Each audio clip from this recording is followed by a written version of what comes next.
বলেছিলাম না, এত অবহেলা করো না। কখন হারিয়ে ফেলবে আমায় নিজেও জানতে পারবে না।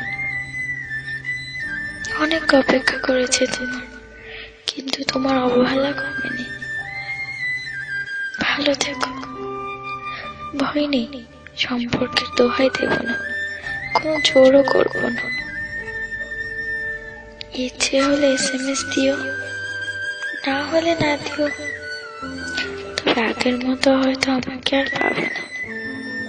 সবকিছু বাদ দিয়ে তোমায় নিয়েই ভাবতো, কিন্তু অবহেলার মাত্রা এত পরিমাণ হয়ে গেছে যে আমার অসীম ভালোবাসা হারিয়ে ফেললাম। ভালো থেকো, বেশি খারাপ লাগলেই চলে যেতে পারো, আটকে রাখবো না। অবশ্য এখন আমার থাকা না থাকাতে তোমার কিচ্ছু যায় আসে না। তবে মনে রেখো, আমার এই চেঞ্জের জন্য তুমিই দায়ী।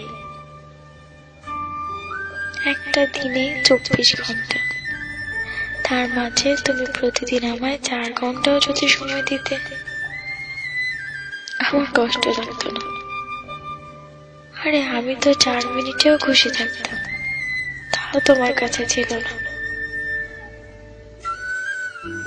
ভালোবাসার মানুষটির কাছে সব থেকে ভালো লাগার মুহূর্ত কি জানো?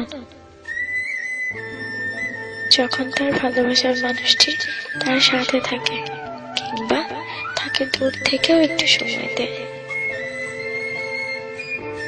আমি হয়তো নিজেকে অনেকটা পরিবর্তন করেছিলাম শুধু তোমার ভালোবাসার দিকে তাকিয়ে, কিন্তু সেই ভালোবাসা যে এত তাড়াতাড়ি কমে যাবে বুঝতে পারিনি।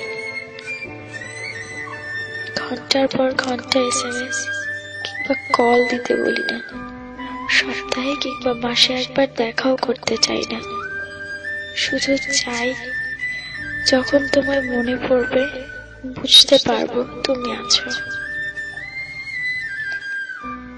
একটা কথা কি জানো, অবহেলার মাত্রাটা যখন বেড়ে যায় তখন ভালোবাসার ইচ্ছাটাও দিন দিন হারিয়ে যায়।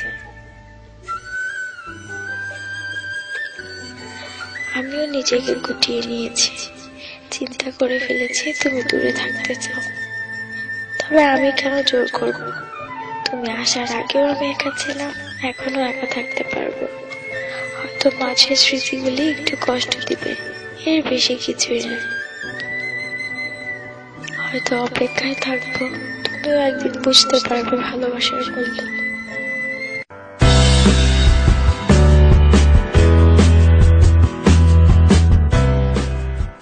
বলেছিলাম না, এত অবহেলা করো না। কখন হারিয়ে